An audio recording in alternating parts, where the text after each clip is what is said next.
you praise. Let us rise up, everyone. We want to pray. We are behind time. Let us rise up. Father, we give all the glory. Open up your mouth and pray. Thank God for this day that God has made.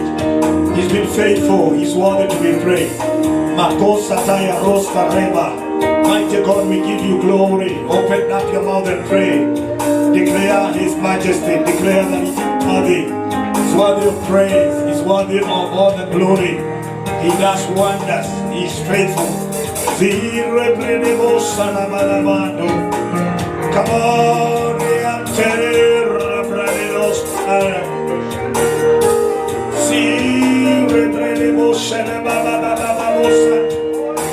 we give you glory, Lord. Mighty God, we give you praise for your faithfulness. You deserve to be praised.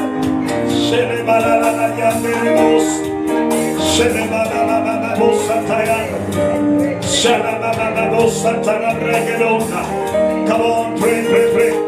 Thank God for His faithfulness. He's worthy to be praised.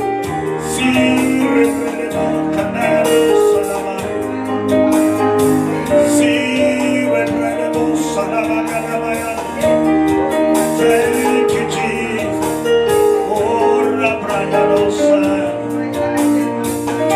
Thank you, Lord.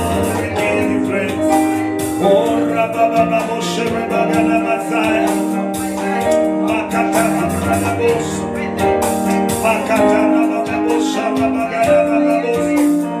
Father, we give you praise.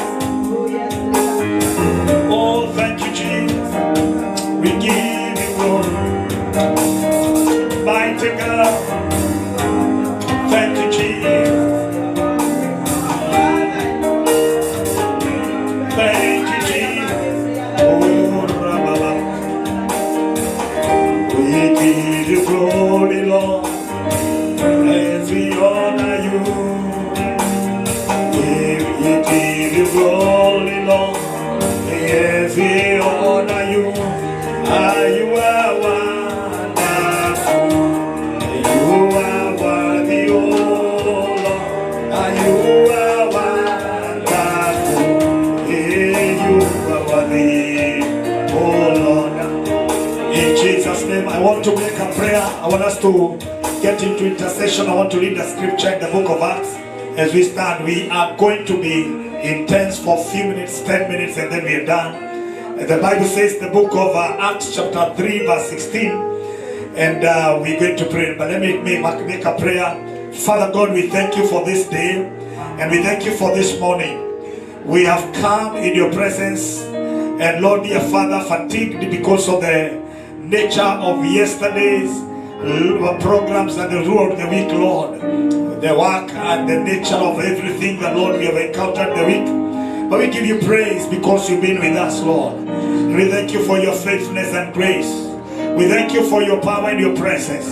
Lord, now that we have appeared in your presence, I pray that give us a powerful service in your presence.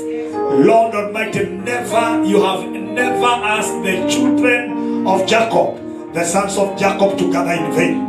They gathered with a purpose. And therefore, Lord, we have gathered here with a purpose. We want to declare every hijacker of our destinies, hijacker of our joy today, Lord, dear Father, is dismantled on this altar.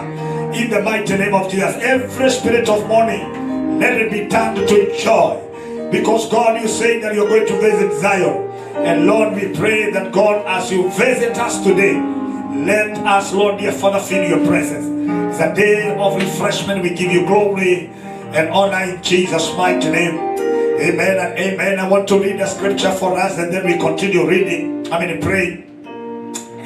And the Bible talks about a time of refreshment. And throughout the week, of course, we have had some things, ups and downs. We've been mourning our son. And yesterday again, we climaxed the day with a lot of joy, but still fatigued. These are the same body. But let me read the scripture in the book of Acts chapter 3 verse 19. The Bible says, repent you therefore and be converted, that your sins may be blotted out, when the times of refreshing the times of refreshing shall come from the presence of the Lord. Everybody say the time of refreshing.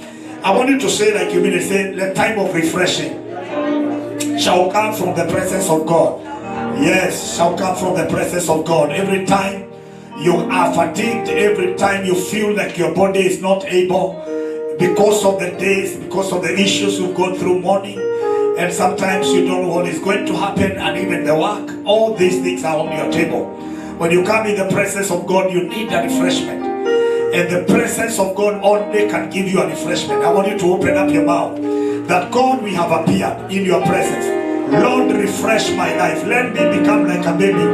Let me become like a baby one more time. Open up your mouth and pray. I can't hear you.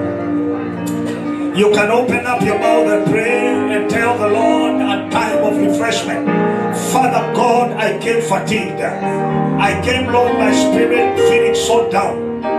But I pray, Father God Almighty, let the time of refreshment come now. In this service, let me experience a time and a moment of refreshment. I can't hear you, come on. You can even walk around if you can, but I want you to pray. Pray for the time of refreshment for this commission. We cannot begin the day, we cannot begin the week when having fatigue. We cannot begin the week feeling tired. We must begin the week powerful and strong.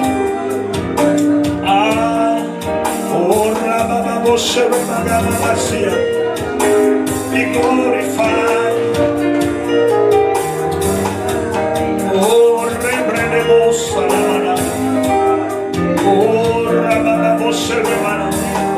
We give you God.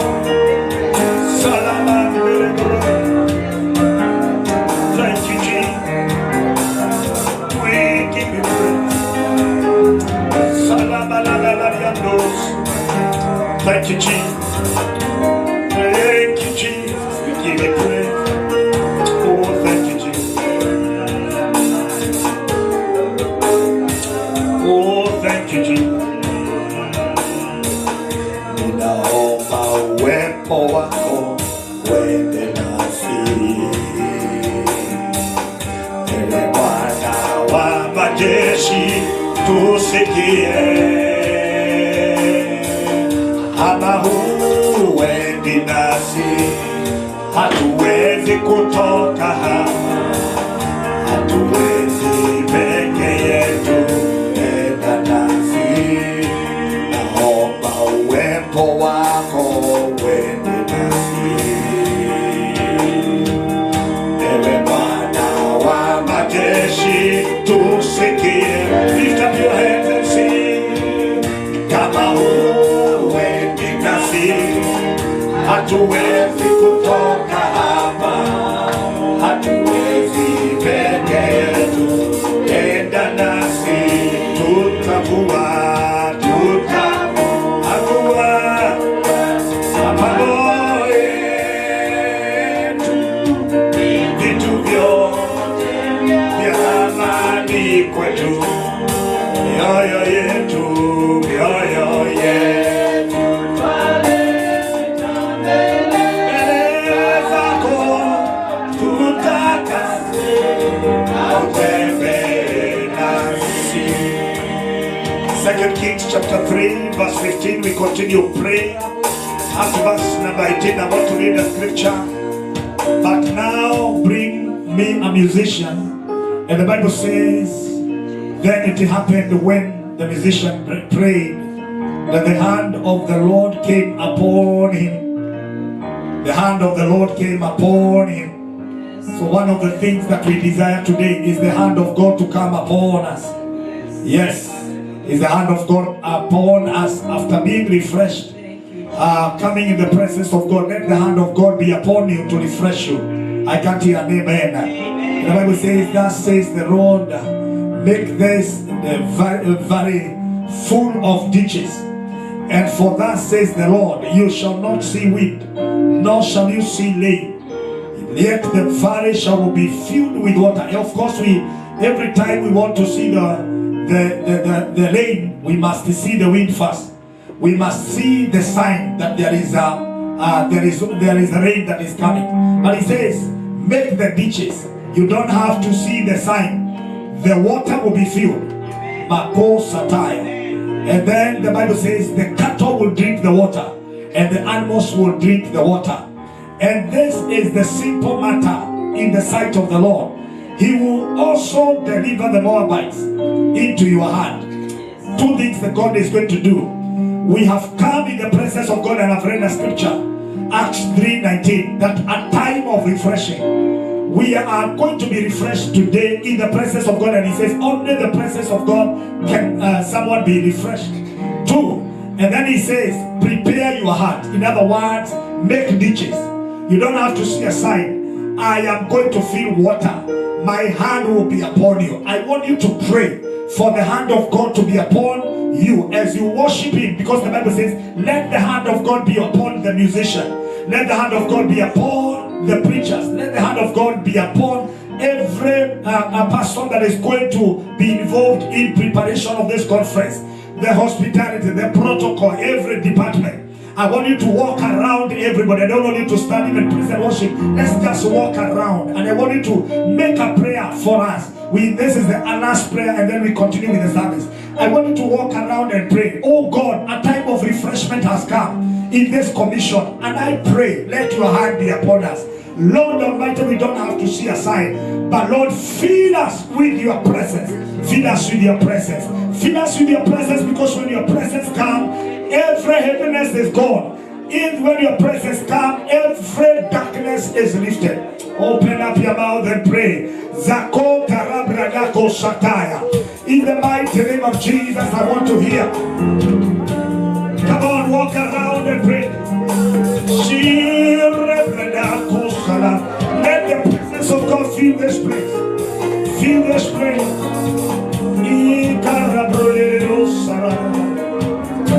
I want to hear you praying like you've never prayed. Pray everywhere. Come on, aggressiveness. Put a little of energy. Pray like you've never prayed. Declare, it is a time of my refreshment.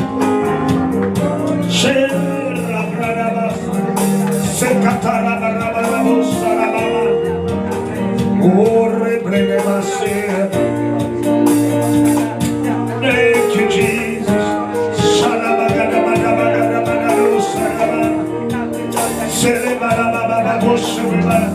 Come on, go ahead and give them a prayer. Declare that the time of refreshment. Let us experience the joy that only comes from the Lord.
Moabites before you.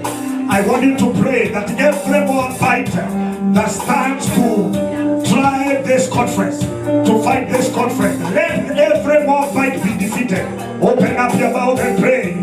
Declare every Moabite defeated. Open up your mouth. I want you to pray like like you've never prayed. Come on, command every Moabite to bow. Command every Moabite to bow in the name of Jesus. Every evil arrows of the Moabites, let them be scattered. Let them be broken. I can't hear you.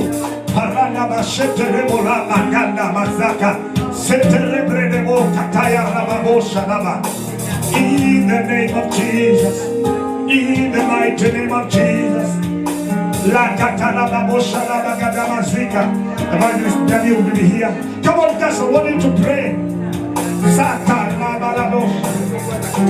Open up your mouth, pray.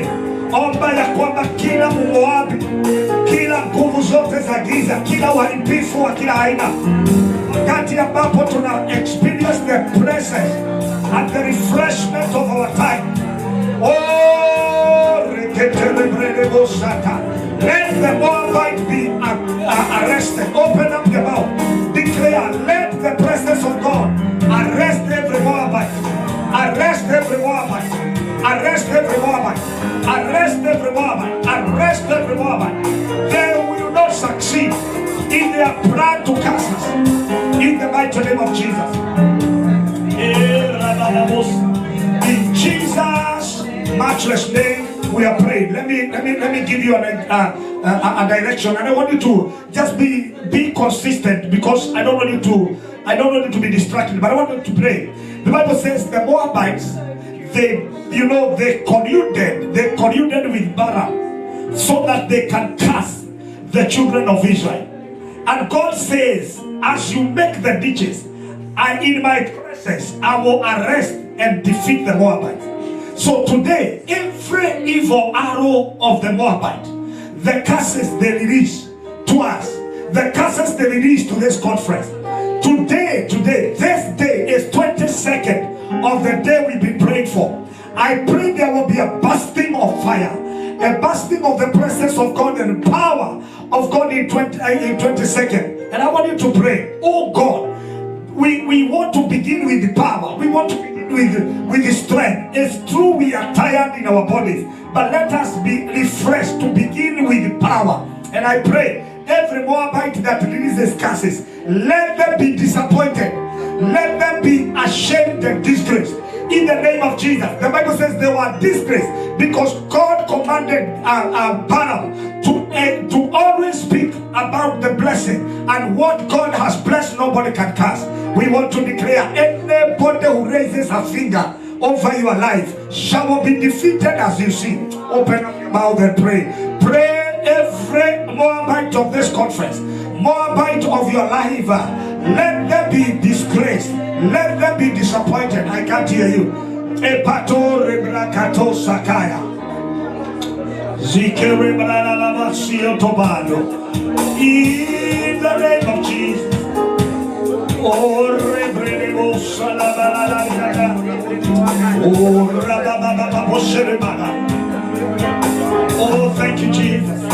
We give you glory. Oh, mighty God, we give you glory. Matalababoso tolebanda. Selebaganda matopana. Father, we give you glory. Oh, rebrelebo selebagana. Selemandebo setalalabanda. Oh, thank you, Jesus. Oh, rabababo shema. Satalabababo sakayandalabando. Lift up your hands and pray. Come on. Let every Moabite be arrested. Let every Moabite be defeated.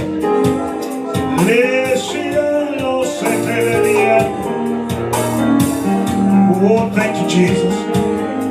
Oh, thank you, Jesus. Mbele zako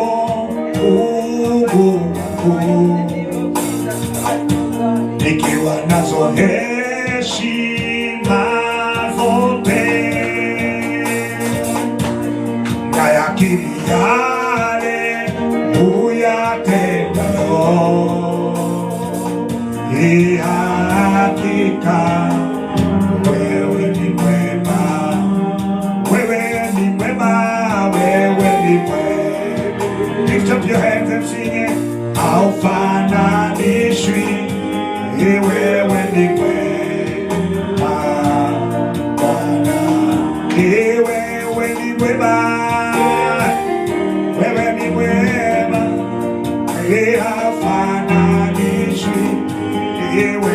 ni mwema Bwana. Lift up your hands, everyone. I want you to commit your family, the church, and commit our nations before God. During this time around, there is a lot of things that are happening. Come on, pray. This spirit is also the spirit you see in Kenya is the spirit in Sierra Leone. The spirit you see in Sierra Leone, the spirit here, it is attacking the nations because God is a God of nations. Come on, pray. Arrest the spirit that is even attacking Israel. Yet on Tuesday we shall have an Israelite here. We shall have a great man who is coming to minister concerning and what is happening in Israel. He is a Jew and he will be here. They will be here to share the mind of God towards this great nation. And they will speak about the blessing that they carry. When I see other nations fighting, when I see Iran fighting, they don't know what they are praying. Let me tell you, this nation is godly. God has chosen them by grace. It doesn't matter how they are, but God has chosen them. He has fought for them all the days. The Amalekites, they came. God smote them. The Egyptians, today they are no more. Lift up your hand and pray for the peace of Jerusalem. Lift up your hand. Everyone who desires a blessing must pray and lift Jerusalem to the Lord.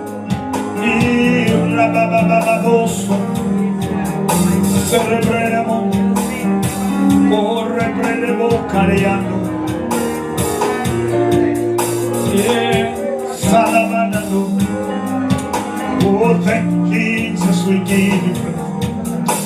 Thank you, Jesus. No praise and worship be here. Be here, praise and worship so that we can continue. Bishop Terry, please, very, very, very fast. Charlie, please. Pastor, please. Tatufanya haraka. Tuokoe time. Zekarabara bosh. Movango, please. Let's do that fast. Oh Lord, we give you praise. I want you to hold your hands together. Everybody holding your hand together with your neighbor. Jesus. Oh, Rabababosha. As you hold your hands, continue speaking in tongues. I can't hear you. That is why I'm not talking. I want to hear you do that.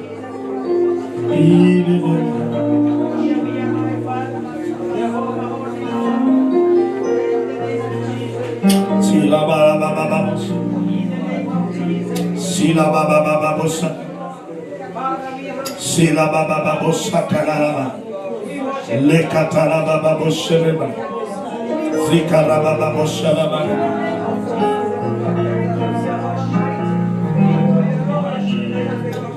tangu siku ile aliponijia akae moyoni mwangu. Sina giza tena ila mwanga pia kwa Yesu Mwokozi wangu. Amani mwangu kwa Yesu Mwokozi wangu. Sina shaka kamwe kwa sababu yeye yunambi moyoni mwangu. Amani moyoni mwangu kwa Yesu Mwokozi wangu. Sina shaka kamwe kwa sababu yeye yunambi moyoni mwangu. Sina haja tena ya kutangatanga, ndiye kiongozi wangu. Dhambi zangu zote zimeondolewa na Yesu mwanawe Mungu.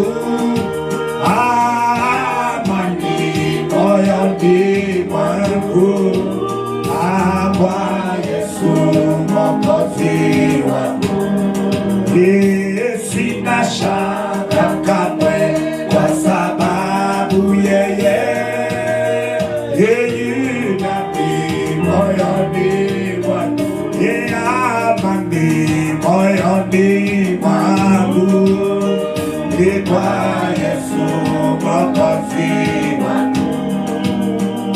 sina shaka kamwe kwa sababu yeye yunami moyoni mwangu. Hold your hands together. Lord, we give you praise.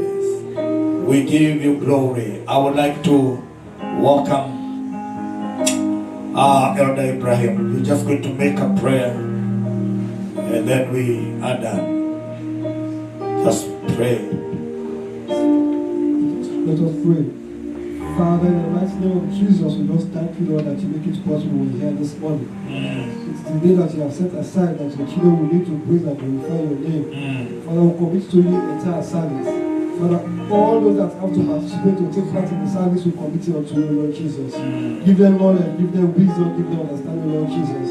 Even the man of God that have to deliver the message, we commit it unto you, Lord Jesus. We are going to speak to him, but going to speak to us, Lord Jesus.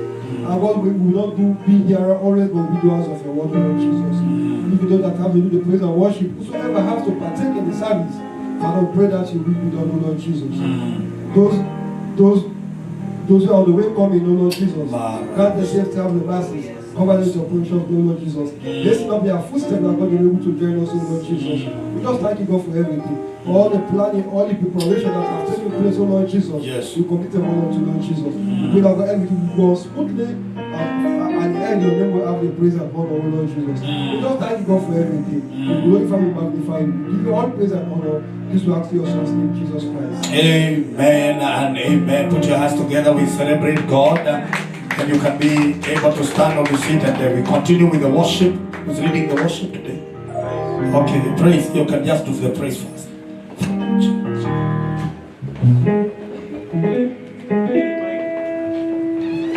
Praise God.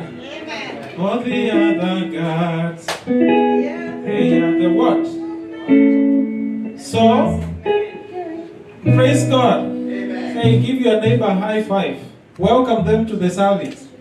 Tell them to be happy in the house of the Lord. Tell them to be happy in the house of the Lord. Amen. Amen.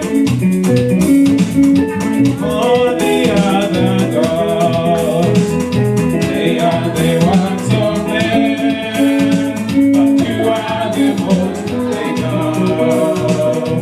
There is none like you. All the other gods, all the other gods, they are the ones of men.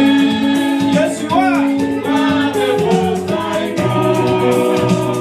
There is none like you. All the other gods, all the other gods, they are the ones of men, but you are the most high God. There is none like you. All the other gods, all the other gods, they are the ones of men, but you are the most high God. There is none like you. Let's clap for Jesus, eh? Let's go like this. Hey, try to dance a bit. I want people singing for the kingdom, you know. Go find a musician, and God will talk to us. Amen. All the other gods, they are the ones of men, but you are the most high God. There is none like you. All the other gods, all the other gods, they are the ones of men,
Jesus.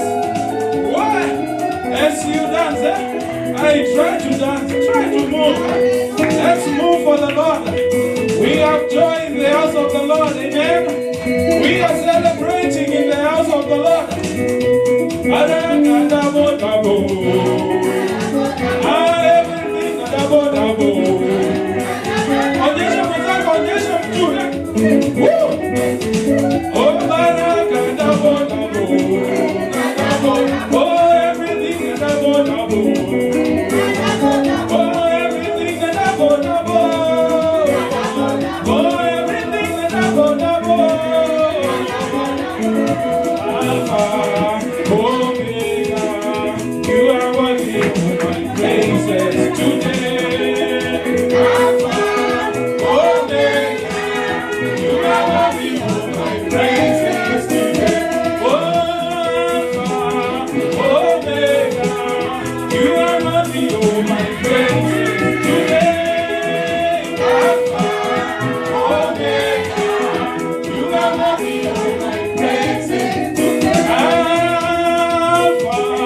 Lord. Because we are winners in Christ. Amen. Ni Yesu wa baraka. Oh, Yesu wa baraka. Yesu wa baraka. Yesu wa baraka. Oh, Yesu wa baraka. Yesu wa baraka. Yesu wa baraka. Oh, Yesu wa baraka. Yesu wa baraka. Yesu wa baraka. Oh, Yesu wa baraka. Yesu wa baraka. Yesu wa baraka. Oh, Yesu atupenda. Yeye atupenda. Yesu atupenda. Oh, Yesu wa baraka. Yesu wa baraka. Yesu wa baraka. Oh,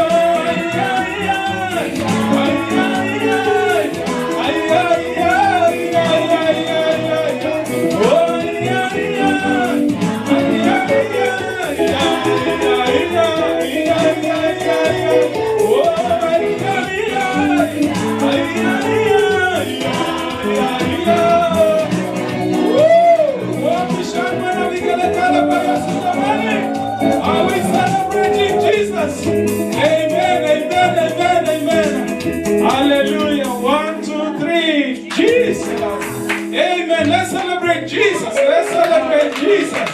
Amen, amen, amen, amen. Thank you. Thank you. We worship you, Lord. Hallelujah, hallelujah, hallelujah, Jesus. Hallelujah, hallelujah.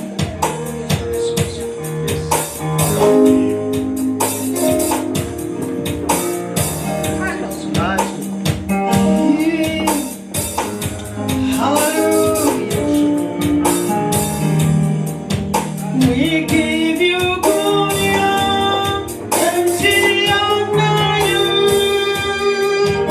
We give you glory and honor you.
because you're wonderful and your mighty be glorified and exalted in Jesus' matchless name. Everybody shout a bigger amen. Put your hands together. We celebrate the King of Kings. Thank you, praise and worship Him. God bless you. Come on, celebrate them, man. As they get seated in the presence of God, I want to read a scripture for us in the book of Exodus. Don't worry, Obadiah, just remain there. We really moving with speed. We don't want to, by 1 we are supposed to be out of here and be able to go down there. Exodus chapter 20 verse 25, and the Bible says, an altar of earth you shall make for me, a sacrifice on it, your burnt offerings. As we prepare for the offering, I don't know who is going to do the envelopes. I don't know, Pastor Esther, please help, because our ushers, others have gone. You know, we are now in busy. Others are everywhere doing things, and we thank God. And there are people even also in the airport supposed to be picked, and the things that we are doing right now. So we have to rush with time. So the Bible says, an altar of earth you shall make for me, and sacrifice on it your burnt offerings and your peace offerings. If you make an altar of stone, you shall not build it on wheeled stones. For if you wield your tool, is profane. You profane it. You know, in other words, when you use a chisel to hew the rock, then it means that time you have defiled the sacrifice. It talks about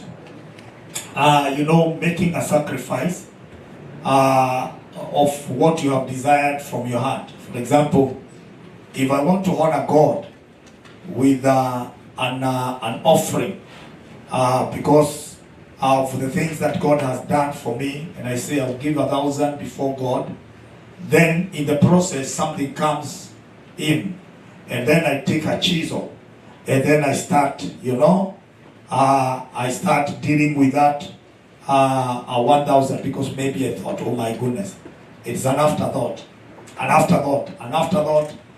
Maybe there is something I needed to do. Maybe there is somewhere I wanted to, there's some things I wanted to pay and all that. So every time a sacrifice will be challenged, the enemy will just put some things on the table. When you want to be faithful with your tithe, the enemy will also put things on the table and tell you, before you give your tithe, this is what is there. And then you start taking the chisel and hewing that sacrifice. So it is defiled. It is defiled because you did not fulfill the purpose of God as what God declared over your life. And you, even if you give a half, like Ananias and Sapphira, then that thing is defiled. You need to be careful. And so we want to give our offering, but don't use a chisel. Tell your neighbor, don't use a chisel. Sijaposikia ambie usitumie chisel kuharibu tithe. Don't use a chisel to spoil an offering. Reverend Joseph, don't use a chisel. This one you need to be careful, Pastor Mary. Don't use a chisel. Tell your neighbor again, don't use a chisel.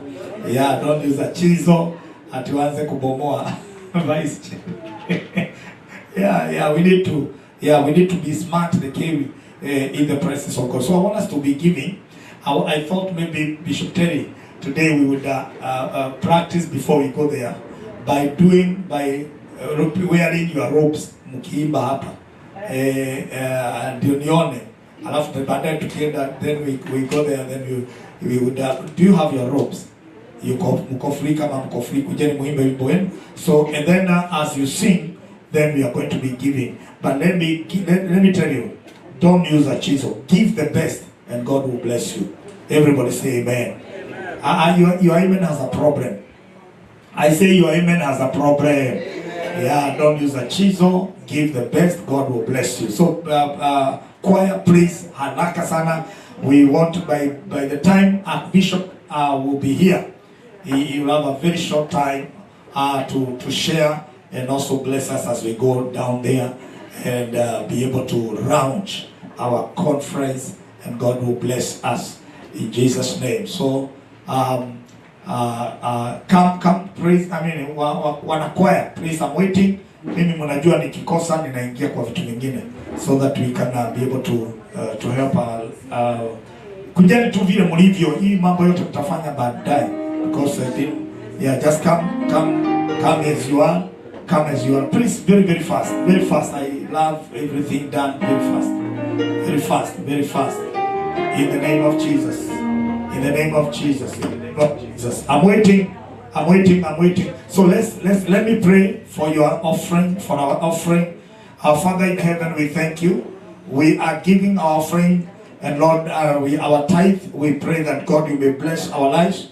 And Lord, dear Father, we are not going to use a chisel to chisel the tithe and use chisel to chisel the offering. God Almighty, bless each and every one of us, and even those who are online, bless them in Jesus' mighty name. Everybody say amen. Now, two things you're going to do.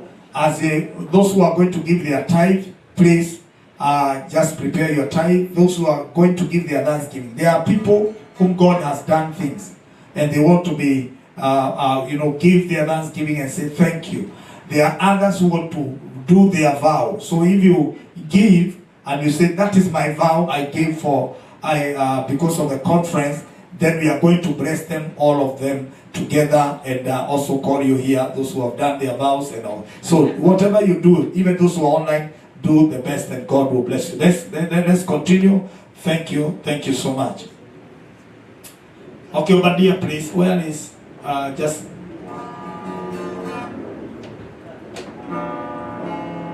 yeah, sawa, tufanye hivyo, tuendelee Obadiah. Thank you, Jesus.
Thank you. Put your hands together. We celebrate the choir. Nimesema wapigiwe makofi kama hukusikia Kiingereza hiyo. Asante. Thank you. All right. Let us rise up and we pray for the offering. Let's tusimame. Nasema tusimame ili tuombe kwa ajili ya offering. Na wale walio na tithe, you can come here so that we can pray together very, very fast. In Jesus' name. Tusimame wote. Thank you, Lord.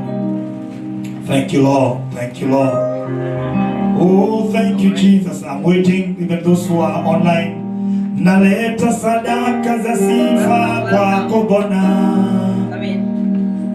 Heshima na mamlaka zipokee.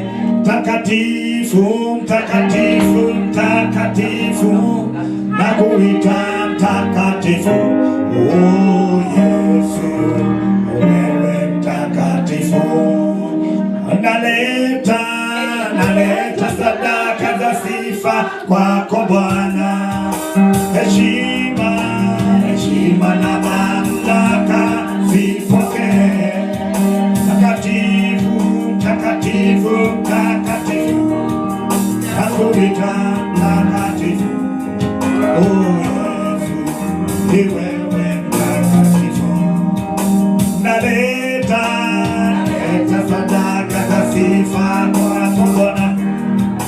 Heshima, sikusikia haikatia, ipokee. Takatifu, takatifu, takatifu, ninakuita mtakatifu. Oh Yesu, lift up your hand. Vizazi hadi vizazi ya kufahamu wewe, uliye Mungu wa kale, uliye Mungu wa leo. Kazi zako zaonesha ukuu wako wewe. Umeinuliwa wewe Bwana. Kweli wewe, kweli wewe, wewe ni Mungu. Kweli wewe wastahili. Umeketi juu sana kwenye kiti cha enzi, umekivika utukufu. Wewe ni Mungu. Kweli wewe, kweli wewe, wewe ni Mungu. Kweli wewe wastahili. Umeketi juu sana kwenye kiti cha enzi, umekivika utukufu. Wewe ni Mungu. Father God, we give you glory. We worship you. Lift up your hands, everyone. We thank you, Lord Almighty, for giving us an opportunity to serve you with our resources. We thank you, Lord Almighty, because this is the 22nd we've been waiting for. The water has been stirred up. Lord, anyone, Lord, dear Father, who jump in with their sacrifices, let them be healed. Let them receive favor. Let heaven open for them. In the mighty name of Jesus, being the beginning of our conference, I want to declare today, anyone that has, Lord, stretched their hands and given their offering today, I pray and I call that offering to speak for them. Hey, Rakatola. And I pray in the name of Jesus, it shall confront every demon, every Moabite in their lives. And I pray, let them receive favor and grace and open heaven. Nobody will lack, nobody will experience job loss in the name of Jesus.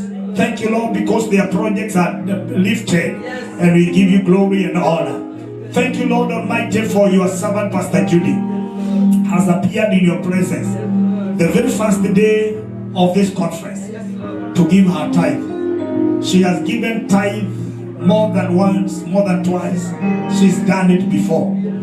But today, Lord Almighty, as a covering on this commission, I pray in the mighty name of Jesus, bless for me, Pastor Judy. Lord, I pray during this conference, Lord Almighty, she will experience something that she has never experienced before. We have already prayed for her, but I pray this time around, she is coming out from this mountain, Solomon Assembly, the mountain of God, Shiloh. Let this mountain become Shiloh into the life of our pastor, in the mighty name of Jesus. The tide will rebuke the devourer. And I pray that God, you may bless her, heaven open for her, and every benefit that comes with tithing becomes her inheritance. There are people who are, Lord, their Father, honoring their sacrifices, honoring their vows online, our brothers and sisters, because the conference is here. Anyone that is going to honor their vows today, their pledges today, it is a great day. The water has been stirred up. Let them receive double miracles in their lives. Let them experience a turnaround, and then let every battle in their lives come to an end. We give glory and dedicate the tithe and the offering to you in the name of the Father, the Son, and the Holy Spirit. Put your hands together. Say amen. Amen. Amen. You will be seated. Thank you, Pastor Judy. This time around, you are my God. Ikifika Sunday utakuwa na testimony. Tashangaa sana. Amen. Lift up your hand, everybody, and say hallelujah. Your hallelujah has a problem. Lift up your hand and say hallelujah, someone. Amen and amen, amen. What a joy. What a joy. This is a blessing. And I want us to, I thought maybe by now Archbishop will be on the altar, but we are rushing. We want to be by one. Tell your neighbor by one we are out here. Out of here. We are out of this place. In Jesus' name. So this time, I thank God because of what God has done in our lives today. We are rushing a little bit because of time and because we want to join others so that we can launch the conference from 2 p.m. and God will bless us. This is the first time maybe you have joined us in this service. It's the first time. You've never been here before. This is gospel outreach, and therefore I want you to show me with your hand raised up. This is the first time. Lift up your hand. Lift up your hand. Thank you. Thank you. Lift it high. Lift it high. Amen.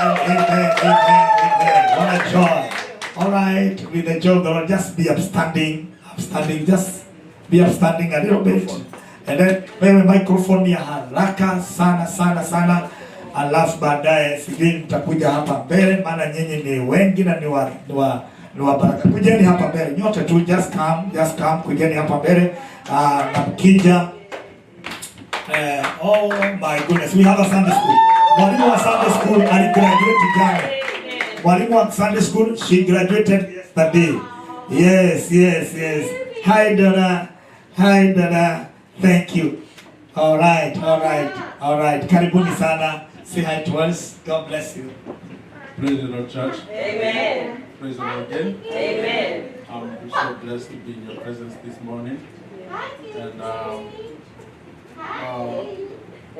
I and my family, this is our first week in the United States. First week? Yes.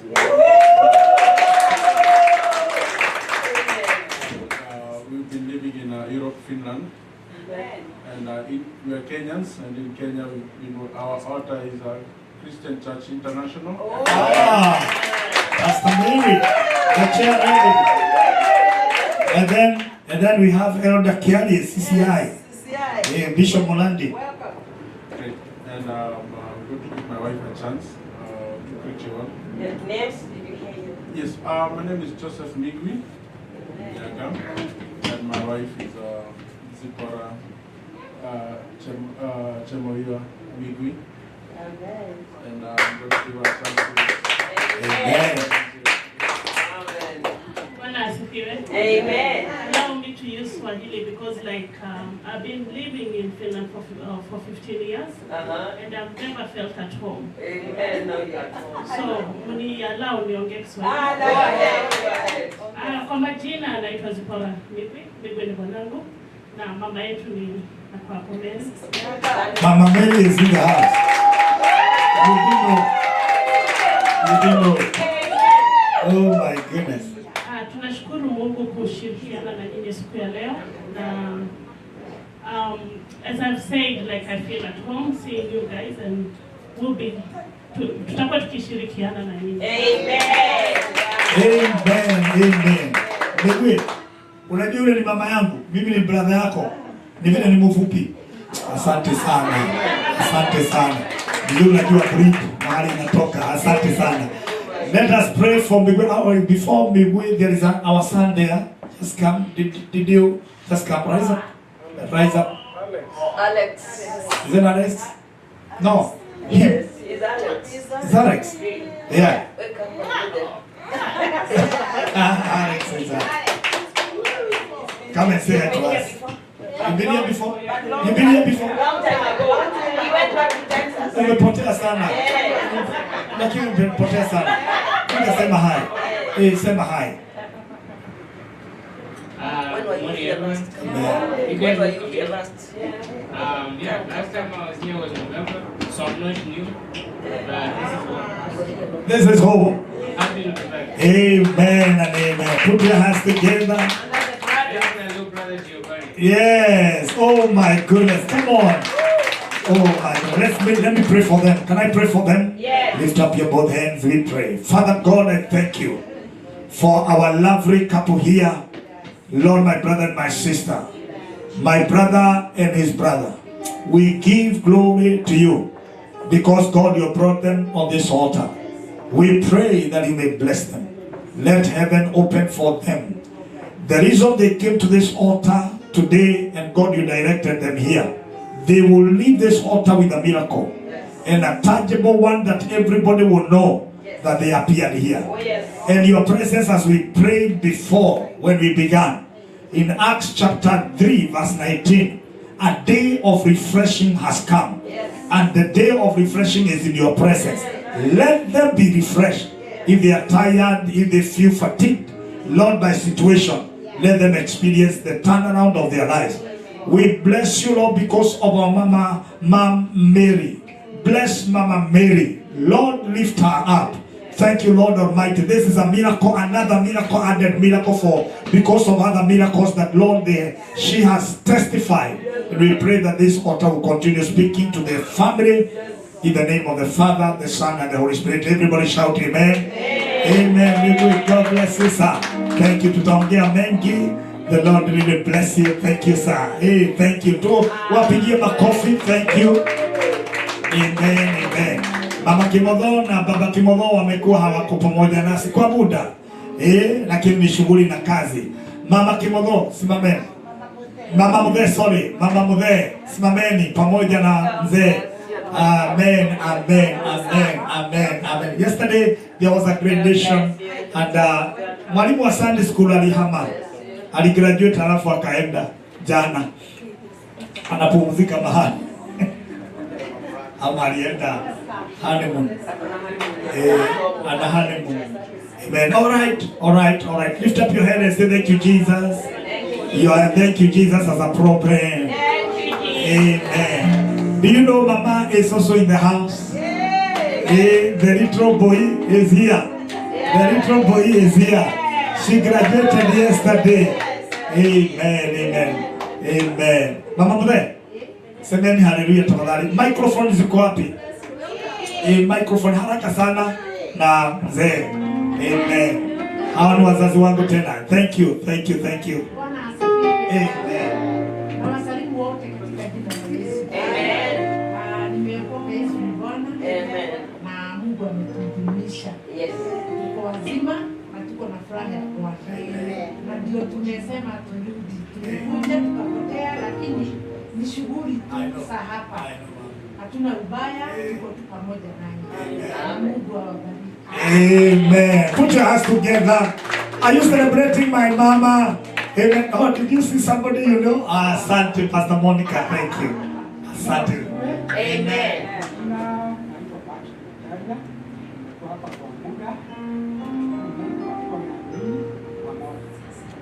Amen. Celebrate our daddy. Come on.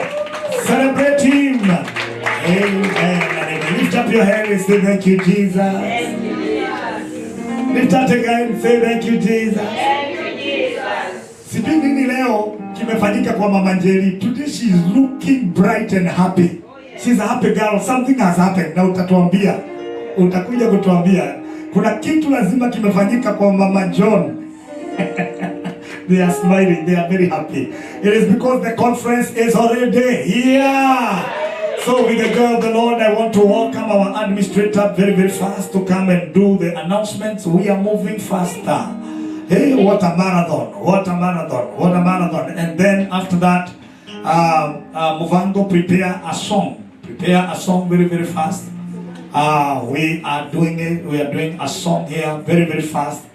Bishop will be here in a moment, and then we continue doing what we need to do. Amen and amen.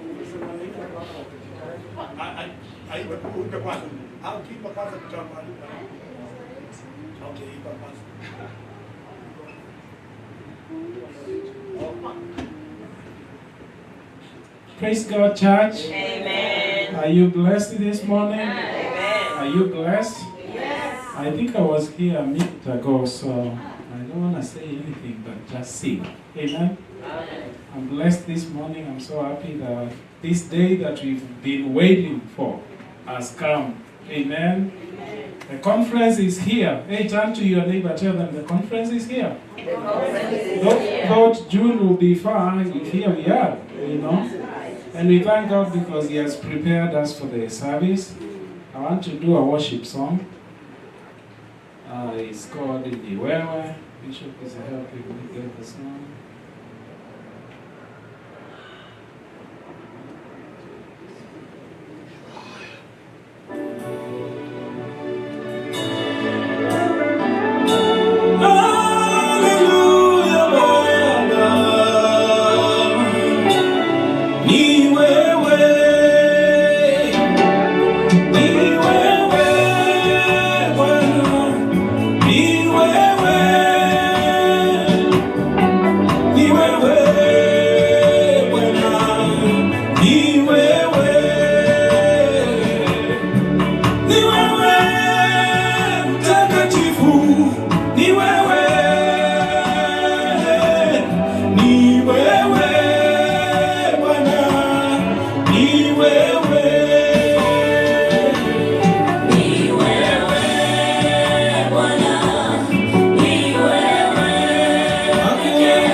Nitakusifu uliye mtakatifu Baba, uketie patakatifu Baba, nitaimba heshima zako uinuliwe. Ni wewe, ni wewe, ni wewe wa kuabudiwa Baba, ni wewe, ni wewe Baba, ni wewe wa kuheshimiwa,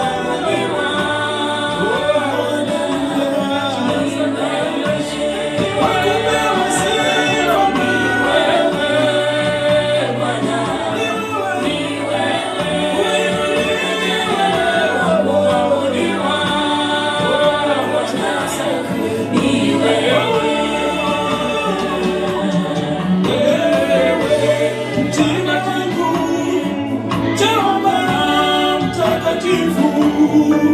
uliye mtakatifu, ni wewe Baba,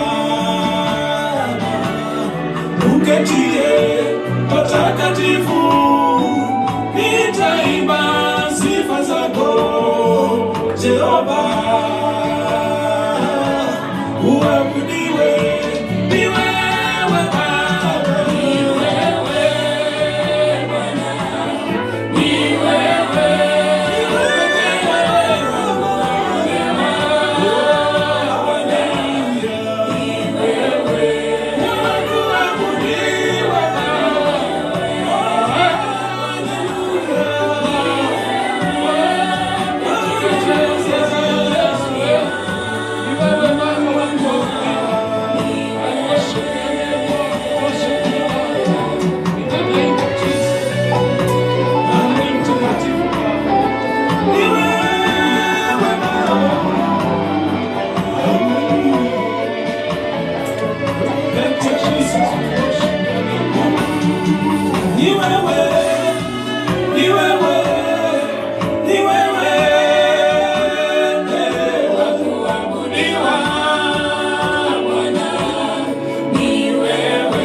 Amen, amen. Can you just celebrate God because of our son?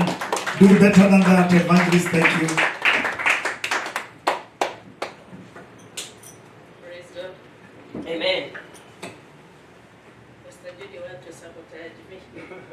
It is working open.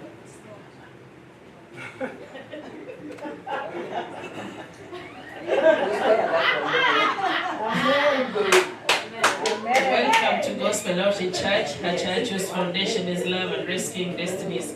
Today is the 22nd day of June 2025, the great day in the history of our church, that we shall be launching a first international apostolic leadership convocation. Yes. Amen to that. We appreciate those who have been putting effort to redeem the pledges towards the success of this conference.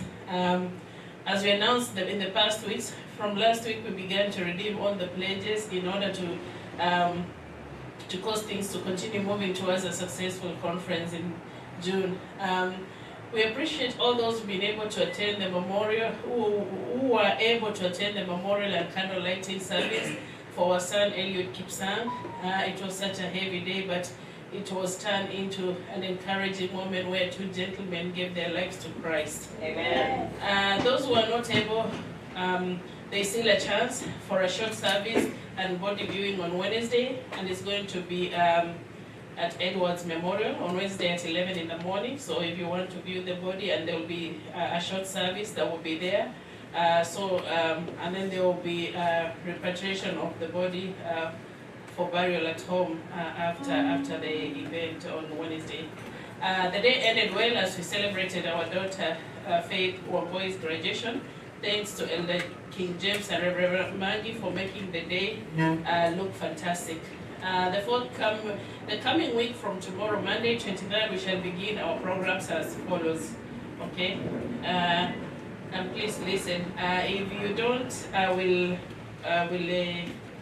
will post it again though. But it is important that you listen in case you have questions now. 9 a.m. to 3 p.m. tomorrow. Registration of those who will be attending the conference from outside and here will be going on. The team in charge of the registration will be sharing with us how we will be doing the registering. We will have records from Monday through Sunday. So Monday at 4 p.m. will be at Bethel Christian Center. Tuesday and Wednesday workshop 9 a.m. to 2 p.m. and we'll give you the address. And then again 4 p.m. to 9 p.m. at Bethel Christian Center. And just for us to be able to be at Bethel Christian Center from Monday through Wednesday is a miracle, and it is not something to be taken lightly. It is the hand of God. Amen. 1 week program from Nigeria and Emma to Zoom fellowship runs normally through the week. Okay, so you will still be online. We will all participate in welcoming many people in the conference. Share the flyer, Nigeria and Emma links and Zoom links. Let's mobilize. We began the challenge of the forthcoming major fund drive to purchase our own premises in July. We were guided by the development department that every GOC member to give $2,000 and above dollars as God enables you. We shall be able to hit the target then to acquire our own place. The fundraiser is coming up this Saturday on the 27th at 4 p.m. and we shall keep us updated. For the past week, we started the challenge to reduce the pledge, and some of you have done so, and thank you for that. Kindly keep the spirit. And I will just emphasize on this portion for one thing. I normally don't emphasize on announcements. Yesterday we had an event. We went to the other place. We did the memorial. There was a lot of youths. There were almost like 70 youths that came. Okay, after that we went to another place. We did the graduation. Today we are here. We are going to Bethel afternoon. Monday through Wednesday we'll be at Bethel. On Thursday we shift to Holiday Inn. Does anybody see a problem there? Yes. Yeah. I hope we all see that, such that if we had our own place, this money we are spending in these places, we would use that money. It is costing money. By the way, it is very expensive to rent places. So if we can really consider to have our own place, we have a lot of youth to reach out to. We have a lot we can do. So please let's consider that to be a major thing.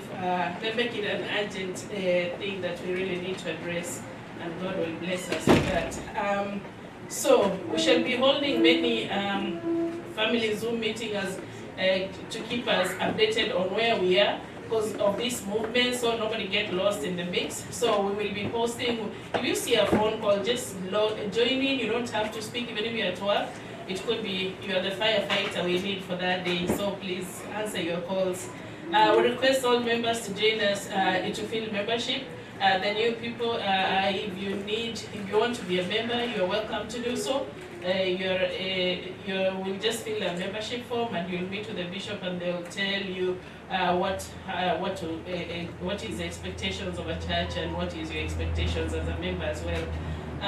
So the program for the week is weekly program goes like this: Monday through Friday, Nigeria and AM 9:30 to 11 a.m. Zoom 9 p.m. to 10 p.m. daily. Friday we'll have Kesha, but in the other place this week. But that is the normal program. We always have Kesha every Friday. Saturday morning we normally do outreach, but we're going to be at Holiday Inn this Saturday. And then on Sunday we normally have 2 services, but this Sunday we'll have it all at Holiday Inn. Wednesday and Thursday we still continue prayers and fasting, and take those days seriously. We really need a lot of prayers because we know it has always come through for us. Reflection reading today comes from Isaiah 66:18. For I know the works and their thoughts, the time cometh that I will gather all nations and tongues, and they shall come and see my glory. And that's it for the announcements. Thank you. To your clapping, you can clap better than this. Thank you, Jesus. Amen. Amen. God bless you. Thank you. Thank you. Obadia, have the keyboard. I want to, and then I want to be given some scriptures here very, very fast. As when a bishop comes, he's just going to pray for us. And then we are done because it's late and we can't wait again. So let me be given some scriptures here. Post those scriptures, but I want to do a song. Worship. We are going to begin this week power free, and as administrator has shared, I pray that you're going to do, or you use your network to welcome many people in the conference. Let me tell you, the great men that we have here, they are force. We have one of the greatest men God has really used in Zambia, having a church of maybe 20,000 people in Lusaka. So we have, he is arriving here at 10:35 tonight. Bishop Banda will be landing. Come on, put your hands together and we celebrate God. He's landing. And these people, these men of God, they have paid their own ticket. They have paid their own hotels just to come to be a blessing to us. Wow. Everybody say amen. Amen. This will be an international conference. Satan wanted to terminate this. He's a liar. We are already there. How many are alive today? How many are alive? Yani kwani mumeenda kwa Methuselah? How many are alive today? Ni wangapi wako hai? Nauliza. Yeah, because you are alive to see this day, the devil has lost it. Yes. Kapoiga ito, nilifikiria umeenda honeymoon baada ya jana. You didn't go. Come on, just rise up. I want you to look at our faith. Look at her. Look at her. Look at her. You didn't celebrate her yesterday. Come on. Celebrate her now. Put your hands together. We celebrate our faith. Thank you. Thank you, Faith. We love you. Auntie, simama usalimie, usifanye hivyo. Amen. Amen. Amen. Come on. Lift up your hands and we celebrate our auntie.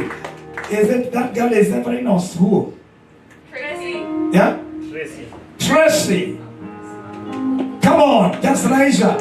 Rise up, celebrate her. Very, very fast.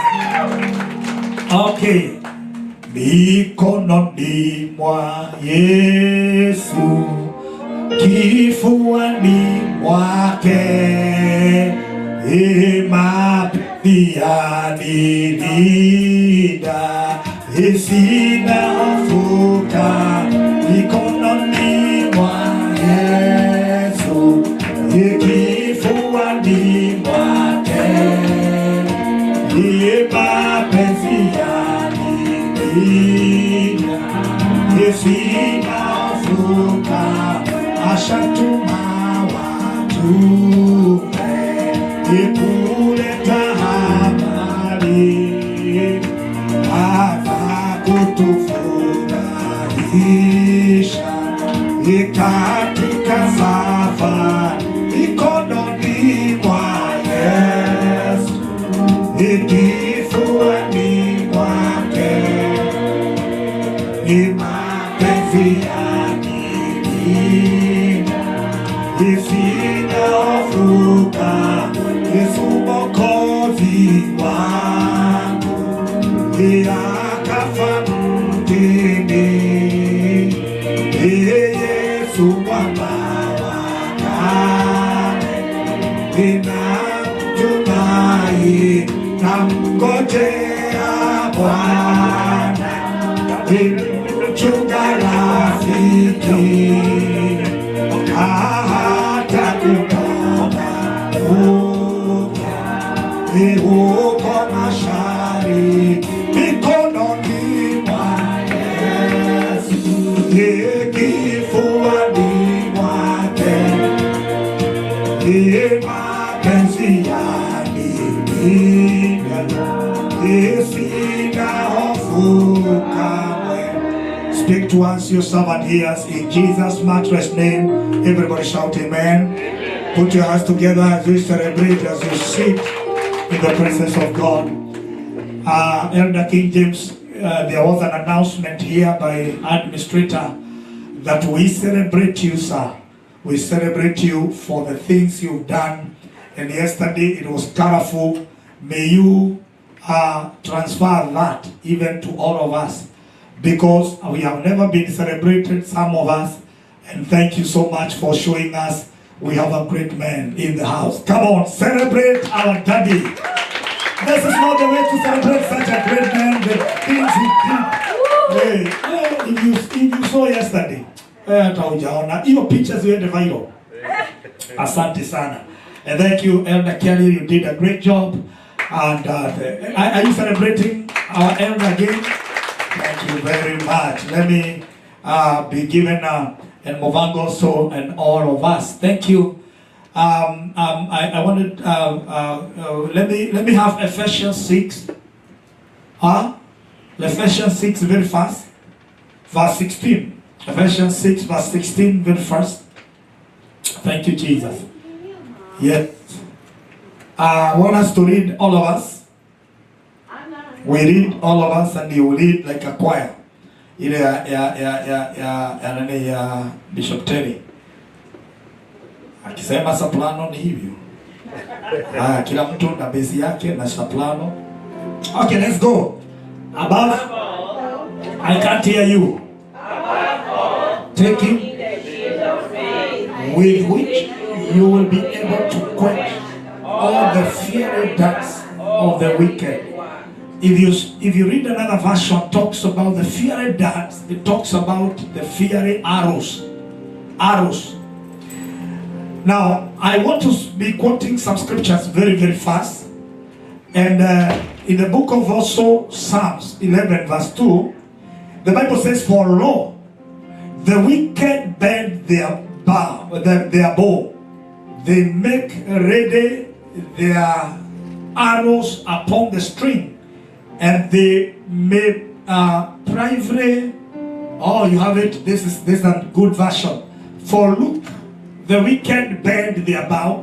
They make ready their arrow on the string, that they may shoot secretly at the upright in the heart." Don't forget this. Don't forget the word secretly. And Psalms 91 verse 5, very fast. Psalms 91 verse 5. Bible says, you shall not be afraid. Let's continue. You shall not be afraid By the night, nor the terror by the night, and the arrow flies by the day. I want to share briefly about the evil arrow of the wicked. The evil arrow of the wicked to terminate a move of God to, and also released with an intention to destroy every project in your life. Every time you have declared that this is the way I am moving or I'm going, there is always a secret enemy who says no, and he is ready to do anything to make sure it will not happen. But we have a great God who is also, when the enemy is doing his projections, there is God in heaven who declares the end from the beginning. Amen. And God who declares the end from the beginning, he says, you shall overcome. Is why he declared in the book of Isaiah 54 verse 17 that there is no weapon fashioned against you that shall prosper. He gives you an authority over every scorpion, over every serpent, and he says that I have every tongue that rises to accuse you. Then he says you shall condemn. He gives you authority to condemn, to reverse every arrow. God is a master of arrows. He's a master of arrows. What he says that he sees in secret when the enemy pull his bow, his string to release an arrow to destroy a poisonous arrow. At that time there is God who sees. Even this time around, every project you have in your life, even the project of progress for your children, even the progress of your family, the enemy is pulling the string to release an arrow so that he can stop it. But there is also a God who sees. And I pray who God sees, let him release an arrow to terminate every plan of the enemy over your life, over your projects, in the mighty name of Jesus. And if your amen is more than your name, then you receive it in Jesus' name. Amen. Number two, I want to say this. When there is a battle for the army, there is an army we call the Air Force.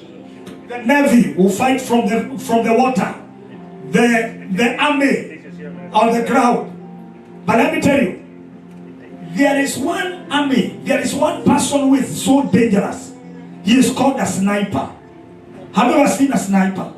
Have you watched movies and you have seen snipers? Snipers, you don't see them. Snipers, they hide in secret. To release, they have a very bad machine gun.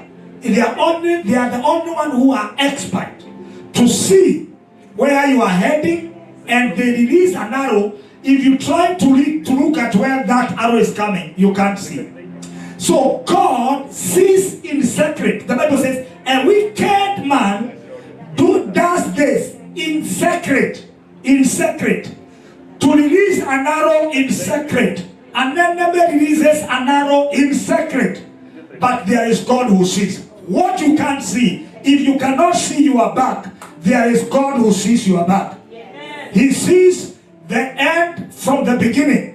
Your amen has a problem. Amen. And I pray today, anything the enemy is planning against your life to strike you with an arrow, let that arrow be broken in Jesus' name. Because there is God who also releases an arrow to the enemy to strike the enemy dead. And I pray today, every enemy of this conference, let them be dealt with secretly somewhere. Let them perish as you see. You just see them falling, and you know, oh, you are an enemy. I didn't know. Because there is God who did it for you. May God do it for you, I say. Say, may God do it for you. Amen. Now, one way of causing the arrow of the enemy never to strike you, Paul comes with a solution. And he says, put the shield of faith. The shield of faith. So that every evil arrow that comes, you can block it. You can block it. Today I want to declare, let every evil arrows that are directed to you return to the sender. Return to the sender. So when they come, those evil arrows, they are thrown to you. You have a shield of faith. You block them. They go back to the sender. Every evil arrow of the enemy back to the sender. Every evil word against this commission back to the sender. We've been given the authority. If David would say, let their ways become darkened, let every pit they have done they fall in the same pit, we can reverse the arrows of the enemy. And I declare every arrow of the enemy against your marriage back to the sender. Your amen has a problem. Every arrow of the enemy coming concerning this conference back to the sender. And I want to say this, every desire of your enemy, every desire, whatever they desire, it is going to happen to them. It's going to happen to them. That is why David said, let their desires never be fulfilled.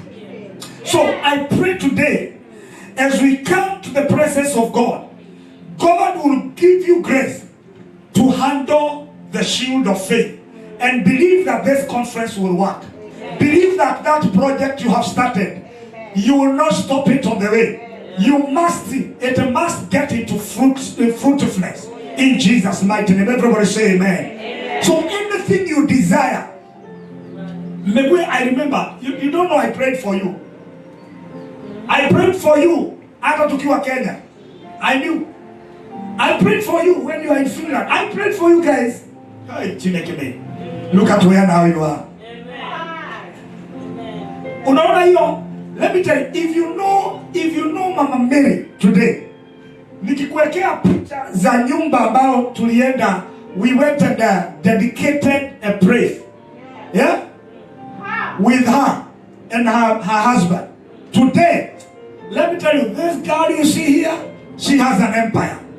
She has an empire. Muliulize mimi.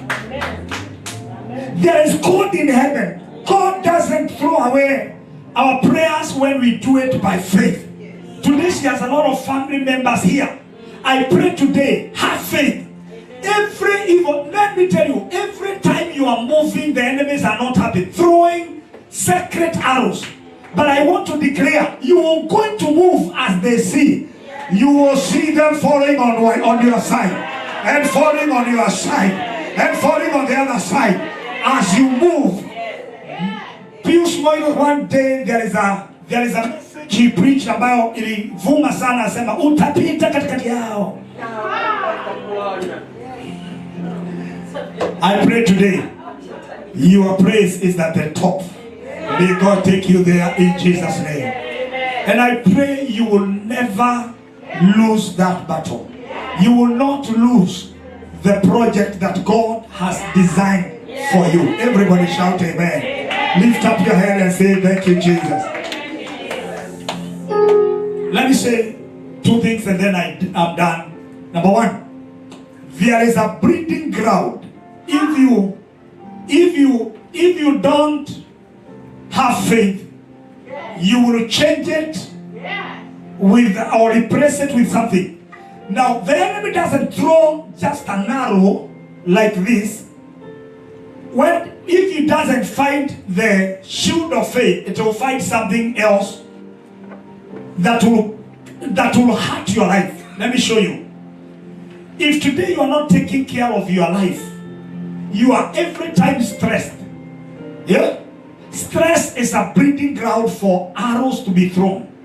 The arrows of sickness. Stress. Ukiwa US, ufukuza stress. Let me tell you, there is no nothing in this life you can do by causing your life never, you are not sleeping. Mrs. Kelly, there's something that happened. One day, I was taken to the hospital in Nairobi Hospital. But I fell. It is just because I fell. And then I was rushed to Nairobi Hospital. When they asked me, then the doctor asked me, let me ask you. Well, it was Dr. Wanyoike. He asked me a question. Let me ask you, Pastor, are you sleeping? Do you sleep? Nikasema silali. Ananiambia, okay, I am admitting you today now so that you can sleep.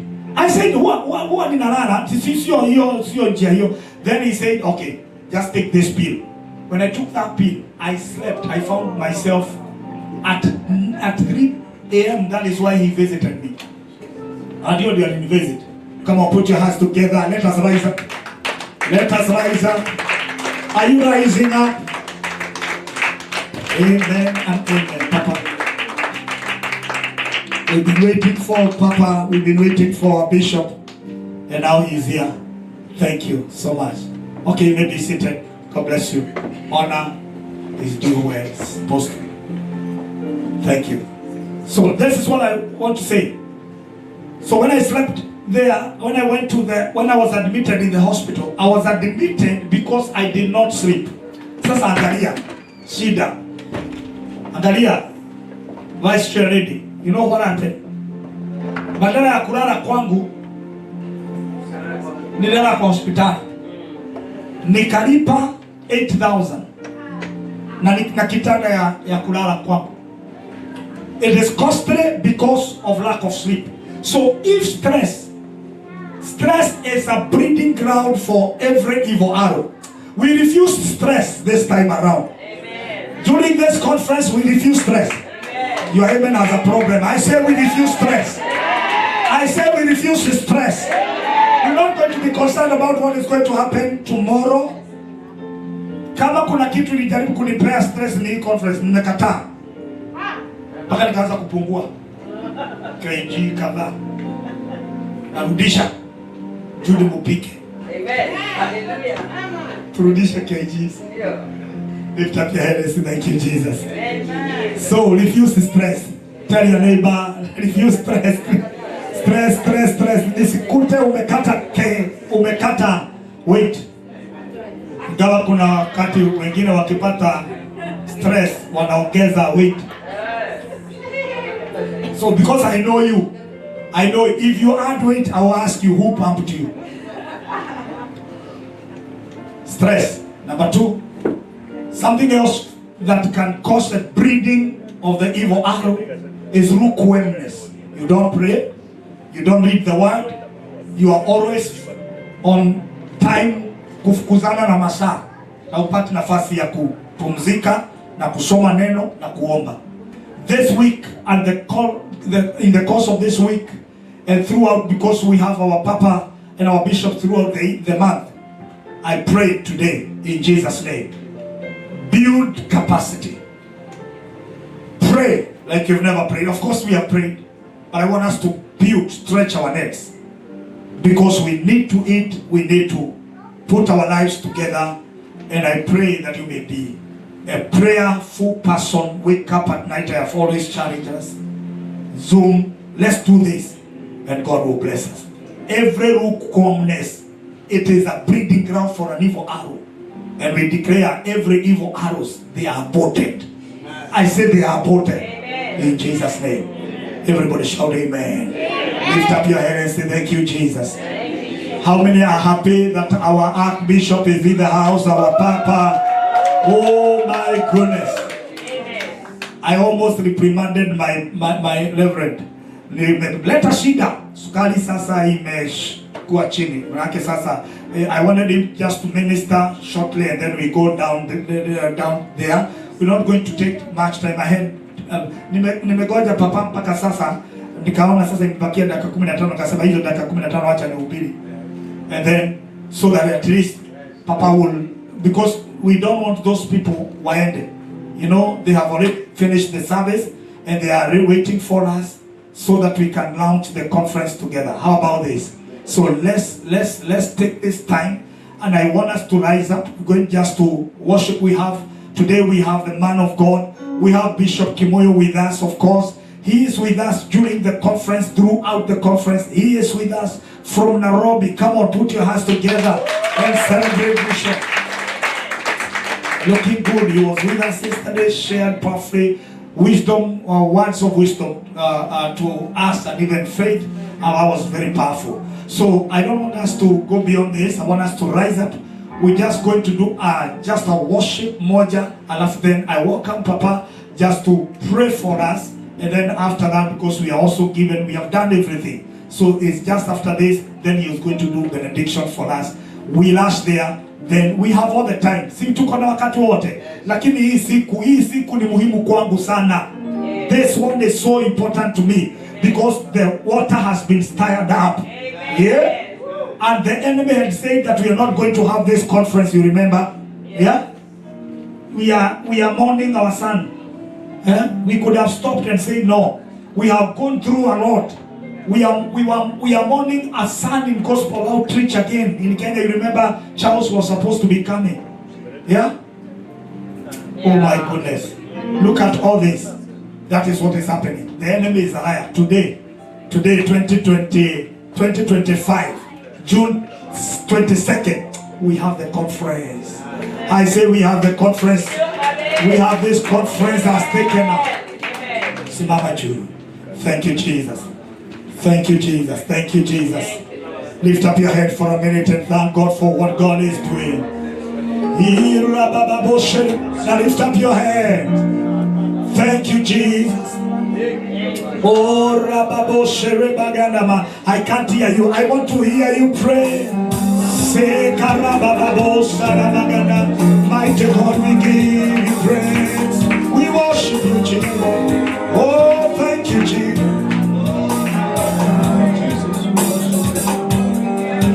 Twakupa heshima na sifa zote, ewe Mungu umetukuka. Twakupa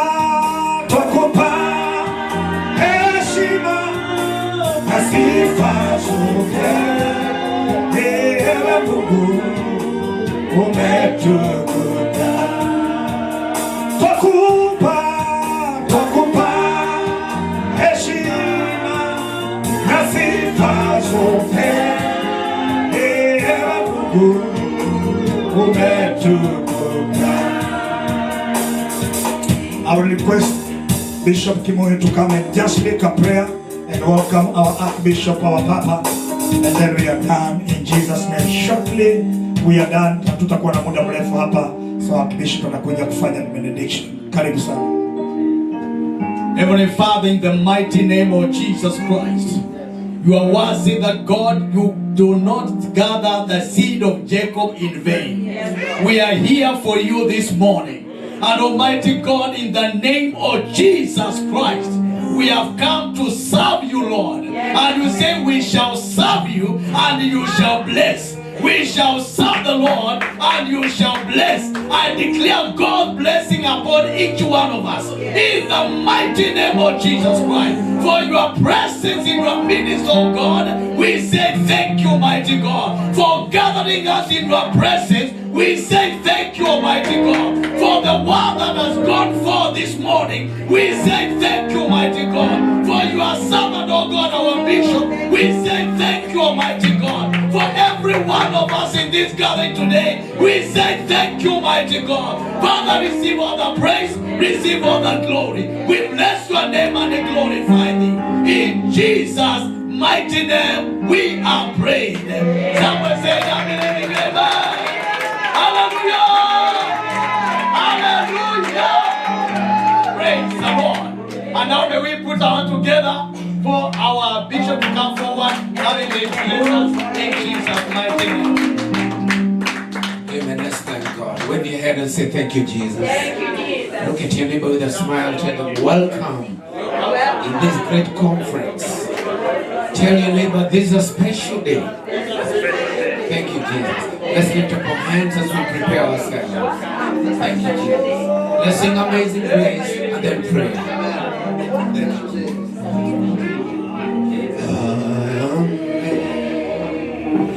Amazing grace, how sweet the sound that saved a wretch like me. I once was lost, but now I'm found. Was blind, but now I see. Sing hallelujah.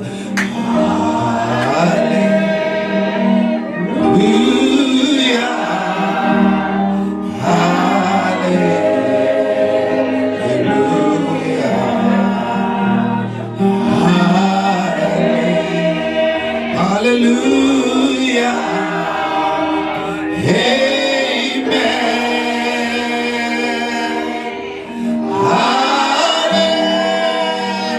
Hallelujah. Hallelujah.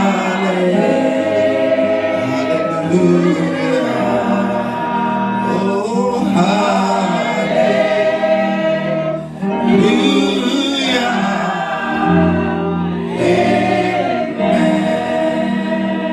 With your hands lifted up, Father, we thank you. We stand in your presence and we give you all the glory and honor. Today we thank you because you have our beginning. When you begin something, it will come to an end successfully. In the mighty name of Jesus, I stand in your presence and declare that you are God and beside you there's no other. In the mighty name of Jesus, I pray for all the people who've been praying for this conference. All the expectation shall not be cut short. In the name of Jesus, we declare there shall be healing. There shall be deliverance. The move of God will be mighty. Oh Lord, we pray that you outstretch your hand and touch every individual. Meet us at every need. Meet us in every pain. Meet every man and every woman and cause them to experience your power. Cause them to experience your blessing in the mighty name of Jesus. We declare, oh dear Lord, that whatever shall be done today, it shall go riding higher and higher to a greater height. For the Lord started and he brought to an end. And today I declare that our lives will never be the same again. In the mighty name of Jesus, I declare healing. I declare blessing. I declare God's peace upon us. Every move we shall take shall bring a blessing. And we thank you and we bless you. Thank you for your move. Thank you for your presence that abides with us. Thank you and we bless you. We declare like Moses when he said to God, we shall not go without you. Unless we go with your presence, we shall not make a move. We dare not make a move without your presence. We dare not take a step without your presence. And we thank you and we bless you. Thank you for our bishop. And thank you for the prayers. Thank you for the preparation. Thank you for the leadership. And thank you for the members of this church. And thank you for the others who are coming from different places.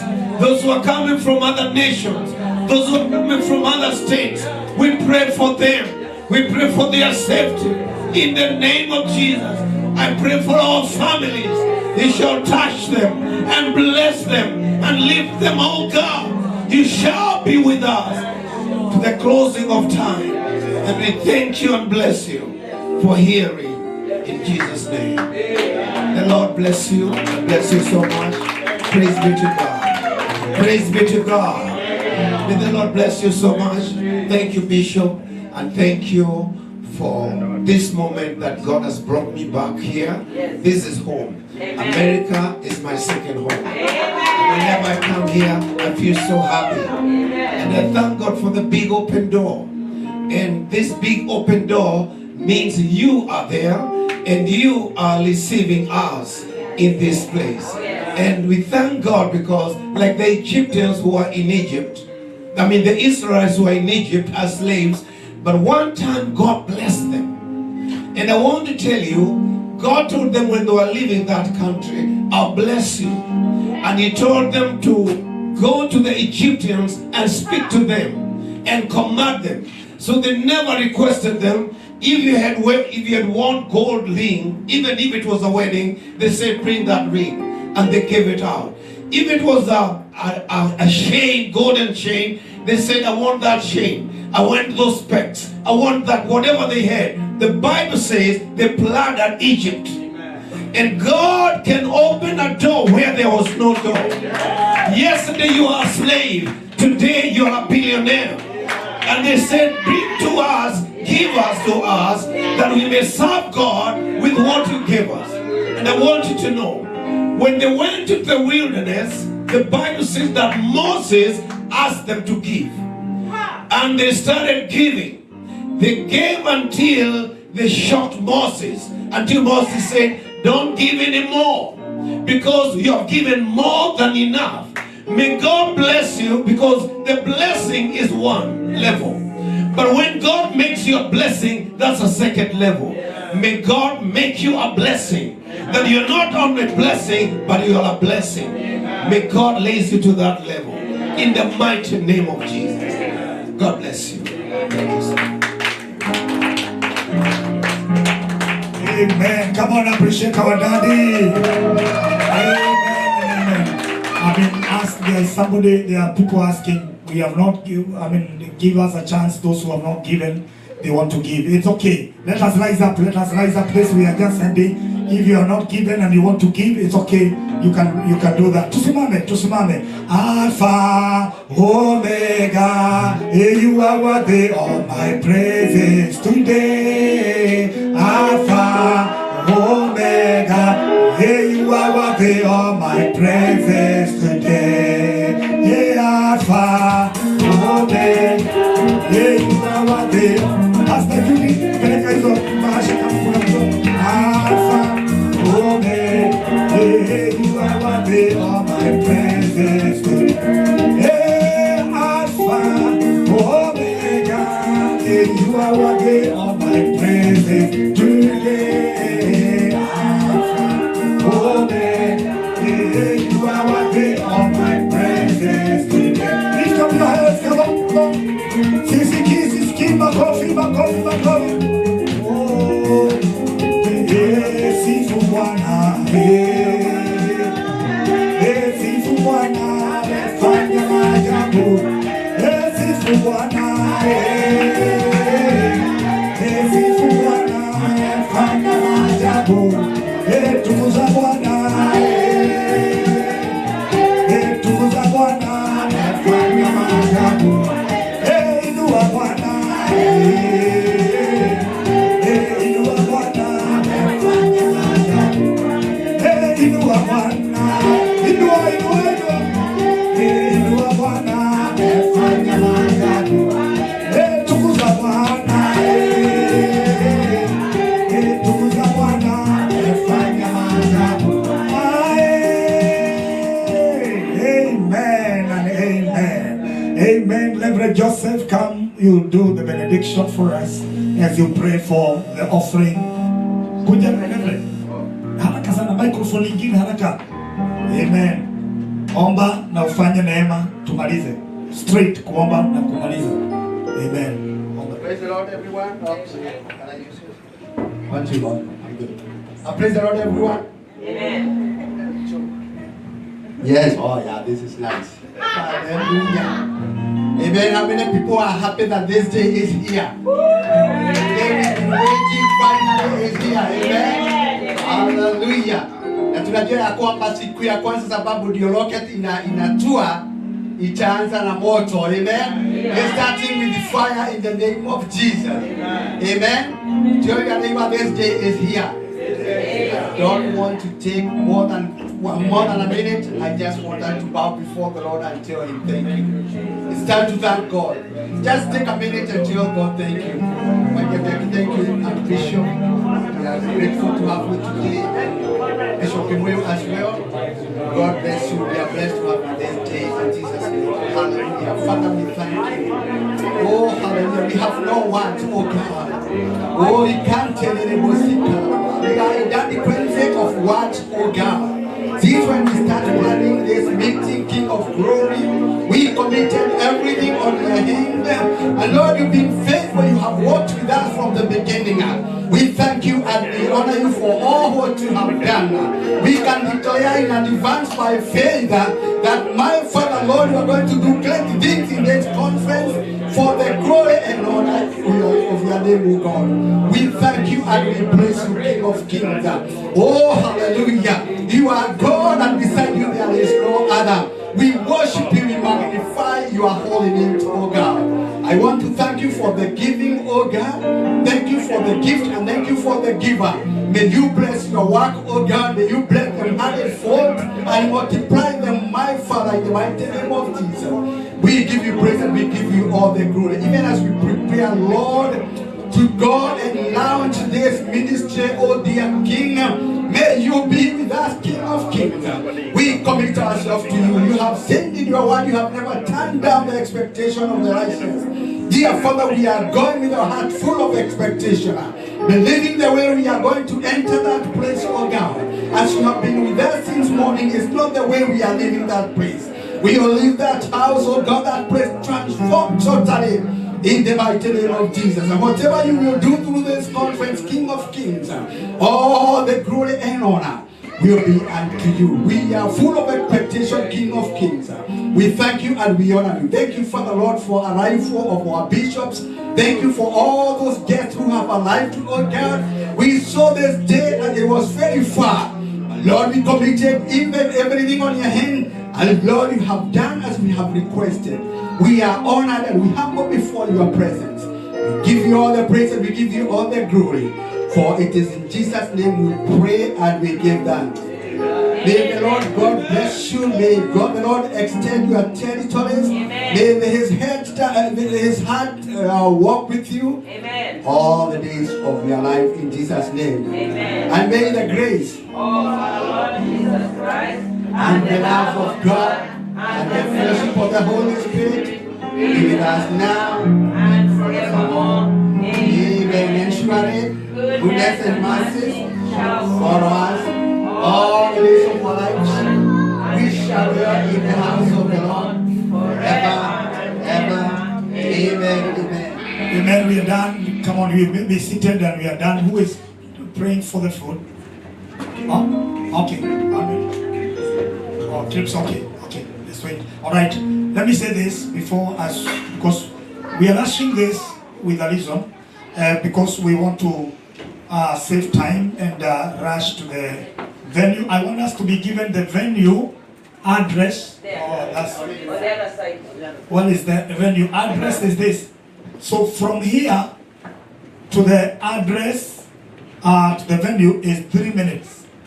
It's only 3 minutes. And by 2 sharp, we are beginning praise and worship. Nafikiri muta grab chakula hapa mbio and then you rush there. Because we don't want to take time. I mean, we don't. So you rush there so that we can be able to start exactly at 2. Hii ni ya mzungu. Hii sio ya Kenya. Ni ya mzungu. And so take that address, rush there, and then so after this, then we are going to do something else. We have badges. We have badges. I don't know who I'm going to assign so that everyone wako hapa, so that those who are here, you may have your badge. You have your badge. Let's have those badges as we drive there. Then when we park, we get into the hall, but with our badges. You'll find people there waiting, and it will be that way so that they know you are coming for the conference. Because if we don't, there's something that God did yesterday. Yesterday in the seminary, you know, as a lecturer in the same seminary, so we are praying for what was happening, what is happening in our city. We were praying for this, and also I was announcing of the burial of our son and all those details. And I was announcing about our conference, but in the process to the students, that is. So something happened. The pastor, Dennis, Reverend Dennis of Bethel Christian Center called me aside and told me, Bishop, I feel just, God has given me a direction. And this what God has put in me. That this conference is not just a small conference.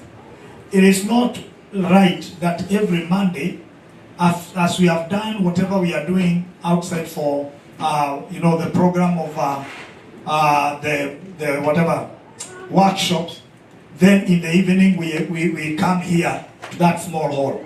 So he says, I'm giving the church, we are giving the church from Monday to Wednesday. So they have given us the praise. So after we are done with the whatever, this is the venue. This venue, come on, uweke katika mahali. You can just take it maybe in your phone, and then every day from 4 p.m. we shall be in this venue. Every day, from Monday, Tuesday, and Wednesday. On Thursday, we are all going there, and we are going to have flyers every time to give the direction on what is happening. Everybody say amen. So that you don't lose in any way, you don't lose the chance to know where you are and that. So I will request all of us, please, let's do the mobilization. In your circles, call for over 10 people. Invite a lot of people. Let us have a moment and a great time. Let me tell you, if our Archbishop, Bishop Kimoyo, the other bishops that are coming, if they came only for 2 people or one person, I'm okay.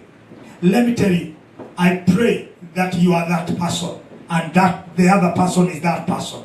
And let's do this, and God will bless us. Please, all the pastors have a badge. Every member, make sure you are living here with a badge, even in the course of the week, so that you can have it. Now, usitupe your badge, tukuonage nayo everywhere, because that one is a blessing to us. So, I want to assign Pastor Judy. Pastor Judy, I don't know if we can, whether you can do what you are going to. Pastor Judy, you are unapeana chakula. Yeah? Are you serving? Okay, so you will be there, okay? Pali admin amekaa kwa sababu tunatoa nini. So, alafu then when we are done there, then in the evening let's come here. Hizi msisumbue hapa. Lakini when we are done there, we can come here and then we can, the pastors will have dinner here. You know how to organize so that you can, and then as they disperse. I think that will be the right direction. But for now, let us pale kwa ile kiti. Wakisha uko na all badges hapo. Make sure you know the people here. Give people badges, and usiende kukana hiyo badge ni ya kuonyesha kuna conference. Don't just put it somewhere, but make sure that you hang it. It is a blessing. So I want us to. Do we have anything else? Or chakula? Kuja omba tu chakula. Ombea chakula.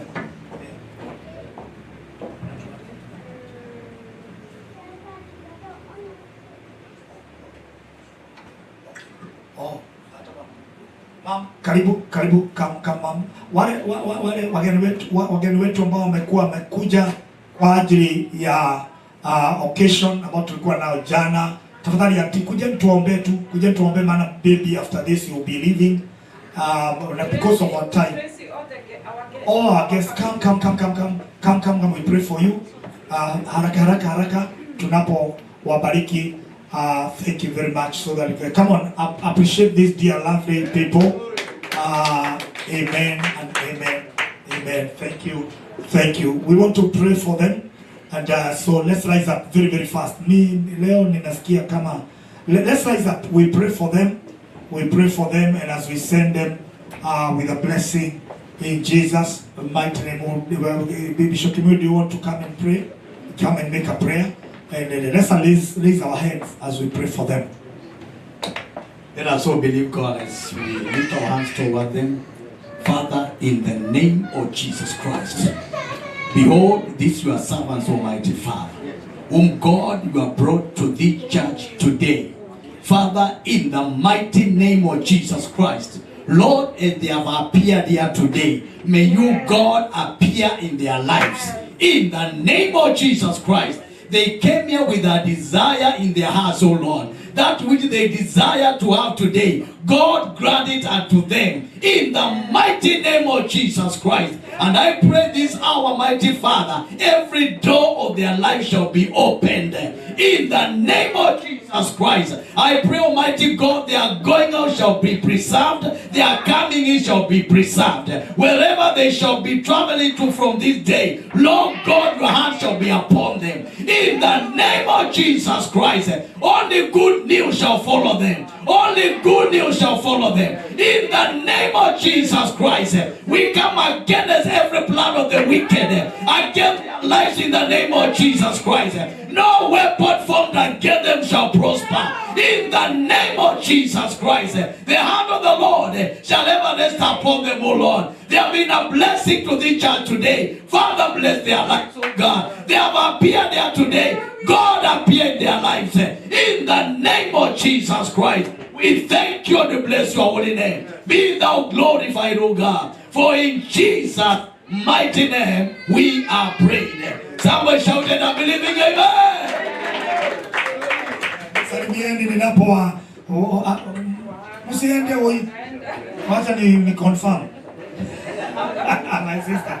Amen. God bless you. God bless you. God bless mom. Mungu akubariki sana. Unaposafiri. Kwani unaenda?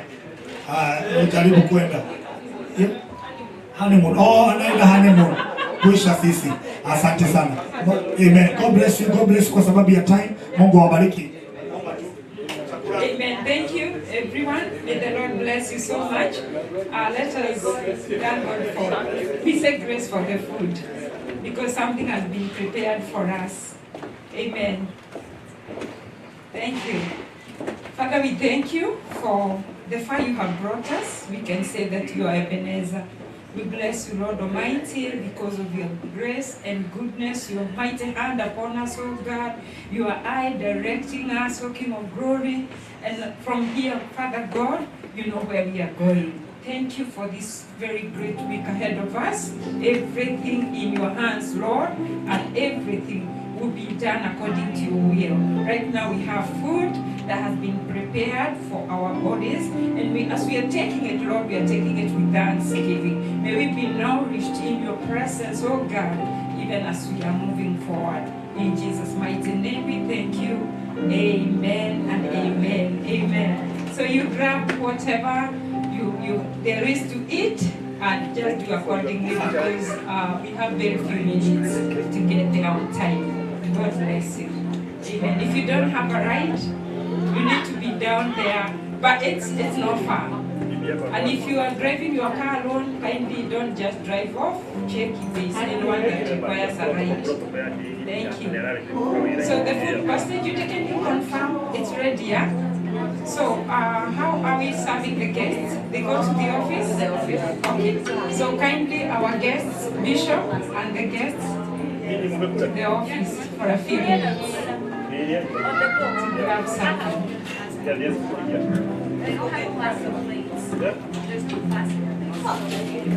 What have you eaten?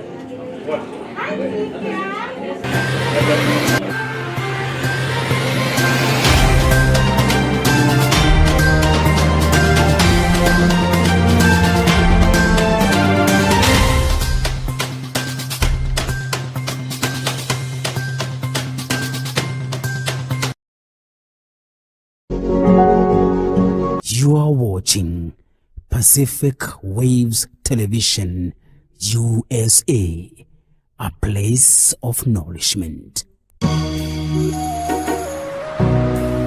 Pacific